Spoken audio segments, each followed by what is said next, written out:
कनि। गुज़ारिश कजे थी अवांजी भरपूर गायन में अवामी तहरीके मरकज़ी सदर साईं लाल जरवार के त पाण चई ऐं लेक्चर ॾींहुं।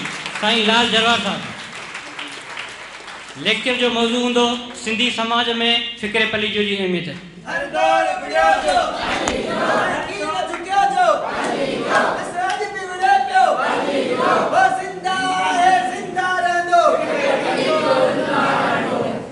सब खां पहिरें SST जी समूरी टीम के इन इंतहाई अहम ऐं शानदार वर्कशॉप करण ते दिल जे गहराइनि सां मुबारकबाद ॾियां थो।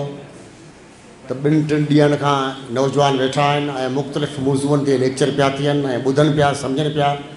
इहा ई पंहिंजी रवायत रही आहे त पाण वर्कशॉप कया आहिनि ऐं हिकिड़ो नओं समाज अॾण जी पाण कोशिशि कई आहे, उहा इल्म सां, सम्झ सां, तइलीम सां।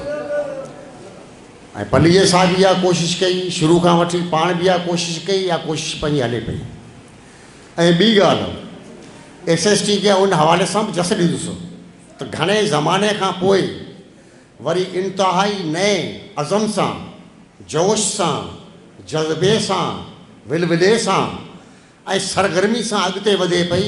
ऐं मूंखे उमेद आहे कि उहा ई साॻी हाणे SST कुझु वक़्त में अॻिते हली थींदी, जो ॿाराड़नि जे ॻोठनि में वेंदी, तनज़ीम साज़ी कंदी ऐं हारियुनि खे वञी लेक्चर ॾींदी ऐं हारियुनि खे मुनज़िम कंदी। जीअं अॻु में 83 में, उन खां पोइ ऐं उन खां अॻु में जेको SST जो तमामु मुखी किरदारु हो, नज़रियाती मैदान में, वर्कशॉपनि जे मैदान में, लिखण जे मैदान में ऐं सॼी तनज़ीम खे मुतहरिक करण जे मैदान में। तंहिं करे मूंखे उमेद आहे कि हीअ हाणे उहा SST मैदान ते अची वई आहे ऐं अञा पाण वधीक मुनज़िम थींदासीं। जीअं त मुंहिंजे लेक्चर जो मौज़ू आहे सिंधी समाज ऐं फ़िक्र पलीजो। हक़ीक़त में जे समाज ते त काफ़ी ॻाल्हियूं ॿोलियूं थियूं आहिनि, फ़िक्र ते बि थियूं आहिनि, माओइस्टुनि जे लेणनि ते। ऐं हीअ उनवान इहे सम्झो ॿ लेक्चर आहिनि। समाजनि ते लेक्चर ई अलॻि आहे ऐं फ़िक्र ते तरफ़ो आहे। पलीअ साहिबु सिर्फ़ु लिखियो कोन्हे, पर उन सां गॾोगॾु अमली क़दम कई, उहे पंहिंजा साबित कई। ऐं ॿी ॻाल्हि त लिखणियूं आहिनि जेके काफ़ी माण्हू आहिनि जेके अदीब आहिनि, पंहिंजे दौर जा शाइर आहिनि, दानिश्वर आहिनि, उहे लिखनि था, किताब तमामु घणा मार्केट में पिया लिखनि था। पर उन्हनि जूं लिखणियूं 10 सालनि खां पोइ, 50 सालनि खां पोइ, 20 सालनि खां पोइ उहे लिखणियूं नथियूं रहनि। हीअ जेके इनकलाबी रहनुमा आहिनि, जिन जे पाण ज़िक्र करे आहियूं, पलीअ साहिब जूं तव्हां पूरियूं लिखणियूं पढ़ो त उन्हनि खे हेसि ताईं घटि में घटि 50 साल थी चुका आहिनि। 50 साल, 71, 72 या उनखां वग़ैरह 50-60 साल थी चुका आहिनि। पर उहे शयूं तव्हां पढ़ंदो त उहे जहिड़ो अॼु जे हालतुनि मुताबिक़ लिखियूं हुयूं आहिनि। अॼु जे हालतुनि जो सही ऐं ठोस तजुर्बो कनि थियूं। उहे अॼोकियूं जहिड़ियूं लिखणियूं हुजनि, उहा नवान असांखे महसूसु थिए, हर दफ़े नवान।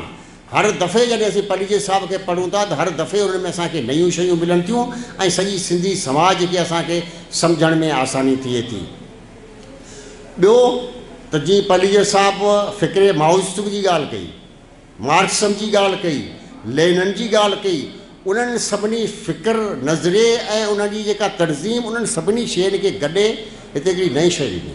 यानी हुते माओइस्टूं सॼी पंहिंजी पार्टी मंझि या चीनी इनकलाब में अदब, फ़न ऐं आर्ट खे शामिलु कयो, हिते पलीअ साहिबु शामिलु कयो। ऐं ॿी ॻाल्हि कंहिं मूं पढ़ी आहे कंहिं हंधि त पा अञा मुआशिरो, जंहिं समाज जो मुआशिरो अञा उहो तब्दीली नथो चाहे, हुनजे ज़हन जी जेका ज़हनी ओसर आहे, शऊर जी ओसर आहे, जेकॾहिं उहा अञा उन लेवल ते न आहे त ओतिरियूं ॻाल्हियूं एडवांस न करियो जो माण्हू मुर्गे भाॻी थी पवनि। इहे लेनिन जे हवाले सां ॻाल्हि मूं किथे पढ़ी, औरतनि जे मसइले ते। यानी इनकलाब अची चुको, पर को औरतनि जो मसइलो हो जंहिं ते हुननि चयो त हीअ ॻाल्हि करणु खपे। पर लेनिन चयो त अञा ताईं औरतुनि जी ज़हनी तौर ते उहा ओसर न थी सघी आहे। हीअ जेकॾहिं पाण एडवांस ॻाल्हि कंदासीं त इहा पंहिंजे ख़िलाफ़ु मुमकिन आहे त बग़ावत थी वञे। जीअं अफ़गानिस्तान में थियो, तीअं ख़ुदि जेके जेनियस माण्हू आहिनि उहे एडवांस ॻाल्हियूं कनि था, पर उन दौर में उन्हनि कहिड़ियुनि ते ज़ोर वधीक ॾिजे, कहिड़ियुनि ते घटि ॾिजे, कहिड़ियूं अहिड़ियूं ॻाल्हियूं न कजनि जो मुर्गे असांजो समाजी भाॼी थी पवे न, असांजे पोयां हलण जे बजाए असांजे ख़िलाफ़ु थी पवे। उन करे समाजी नफ़्सियात जे मुताबिक़, उनजी सोच जे मुताबिक़ उहे ॻाल्हियूं कजनि। ऐं हुन ॻाल्हि कई आहे मार्क्स त सभ खां पहिरियों फ़िक्री ऐं ज़हनी इनकलाब, फ़िक्री ज़हनी इनकलाब, उन खां सवाइ समाज तब्दील थी वियो मुमकिन ई कोन्हे। ऐं उन जे लाइ फ़िक्री ऐं ज़हनी इनकलाब जे लाइ ज़रूरी आहे त माण्हू वरी उहो इनकलाबी फ़िक्र ऐं नज़रियो पढ़े, हेॾा वर्कशॉप थियनि, तइलीम में तरबियत थिए। तंहिं करे पलीअ साहिबु इन्हनि सभिनी शयुनि खे शामिलु कयो, अॻियां जेके नज़रिया हुआ उनखे रद्द कई। ख़ुदि जेको आलमी पस मंज़र में जेकॾहिं पाण ॾिसूं त आलमी पस मंज़र मंझि आलमी सूरत हाल ते जेको पलीअ साहिब जो कमु आहे उहो बि हिन खिते में शायदि मुमकिन कंहिंजो न हुजे। यानी हिकिड़ो दौरु अचे थो, सोवियत यूनियन टुटी थो वञे, न रुॻो पाकिस्तान में पर सॼी दुनिया में हिकिड़ी मुहिम थी हले त मार्क्सम जो पोरियत नज़रियो मुकमिल तौर ते नाकाम थी चुको आहे। हाणे इहो कामयाबु थींदो ई कोन। तंहिं करे सरमाएदारी सही आहे, हिते जा जेके इनकलाबी हुआ, मार्क्सी हुआ, उन्हनि जी त पाण खे ख़बर आहे, पाकिस्तान में पाण खे ख़बर आहे, पर आलमी लेवल ते हिकिड़े साम्राज्य जे एजेंटनि ऐं ख़ुदि साम्राज्य बंदोबस्त करे इहा मुहिम हलाई, मज़मून लिखाया त जीअं खाबी दुर्जूं जेके बि सॼे पाकिस्तान या सॼी दुनिया में जेके बि मार्क्सी लेनिनी तर्जीमूं आहिनि उन में ॾार विझनि, उनखे विहारे छॾिजे ऐं नज़रिये खे ख़तमु करे छॾिजे। इहा ॻाल्हि हलाइजे त मार्क्सम मुकमिल तौर ते नाकाम थी चुको आहे। पलीअ साहिब जा तव्हां मज़मून पढ़ो उन दौर में, यानी रूस जे टुटण खां अॻु मंझि पलीअ साहिब मज़मून लिखियो त कम्यूनिस्ट तहरीक जो बहरान आरज़ी आहे। उहे किताबनि में छपिया पिया आहिनि। उनमें पलीअ साहिब सॼो हिकिड़ो तजज़ियो कयो त बहरान आरज़ी कीअं आहे ऐं बहरान कीअं पैदा थियो आहे, ऐं जेके कम्यूनिस्ट मुल्क आहिनि उन्हनि में जेको पाण में तज़ाद ऐं टकर आहे, उन दौर में चाइना ऐं रूस में टकर पिए हलियो, ॿिया जेके कम्यूनिस्ट पार्टियूं उन्हनि में टकर पिए हलियो। उन ते पलीअ साहिब तमामु घणी छेड़छाड़ कई त बाबा हिननि में टकर इहो आहे त चीनी कम्यूनिस्ट पार्टी चाहे थी त सॼे मुल्क जो धणी आऊं थियां, रूसी कम्यूनिस्ट पार्टी इहा थी चाहे त सॼी जेके दुनिया में कम्यूनिस्ट पार्टियूं असांजूं पोइ लॻ थियनि। तंहिं करे हिन में जेके टकराव थिया उन्हनि टकराइण जे करे हिकिड़ो बहरान पैदा थियो, रूस टुटो ऐं समूरियूं पार्टियूं वेही रहियूं। पर पलीअ साहिब चयो त हीअ ॻाल्हि आरज़ी आहे ऐं हीअ वरी तहरीक अॻिते वधंदी, मार्क्सी लेनिनी तहरीक वरी अॻिते वधणी आहे। ऐं हाणे जॾहिं पलीअ साहिब हाणे पाण ॾिसंदासीं त कुझु साल अॻु मंझि 2010 खां या इन खां पोइ पलीअ साहिब चयो पियो त साम्राजी कुवतुनि जो ज़वाल अचे पियो ऐं जेके खाबी दुर्जूं तहरीकूं आहिनि, मार्क्सम लेनिनिज़म खाबी दुर्जूं तहरीकूं वरी नए सिरे सां सॼे खिते में उभरनि पियूं, ताक़तवरियूं पियूं थियनि, उहा सरफ़ ऐं चीन अॻिते पियो अचे। पलीअ साहिब तमामु घणो वक़्तु अॻु में इहा ॻाल्हि करे चुको त अमेरिका साम्राज्य जो ज़वाल पियो अचे ऐं साम्हूं चीन वधीक ताक़तवर पियो थिए। उहा ॻाल्हि पंहिंजे साम्हूं अची वई हली। उन करे पलीअ साहिब जी जेका सॼी फ़िक्र आहे उन फ़िक्र मंझि जेको बुनियादु आहे उन मंझि पलीअ साहिबु हारियुनि खे शामिलु कयो, औरतुनि खे शामिलु कयो, ॿारनि खे शामिलु कयो, अदब आर्ट ऐं फ़न खे शामिलु कयो, जेको सॼो इनकलाबी नज़रियो पोरियत नज़रियो सॼे दुनिया जो इल्मु ऐं फ़िक्र हो उनखे शामिलु कयो। उन्हनि सभिनी खे शामिलु करण सां गॾोगॾु हिकिड़ी वॾी तहरीक हलाई, इल्मी तहरीक, सम्झ जी तहरीक।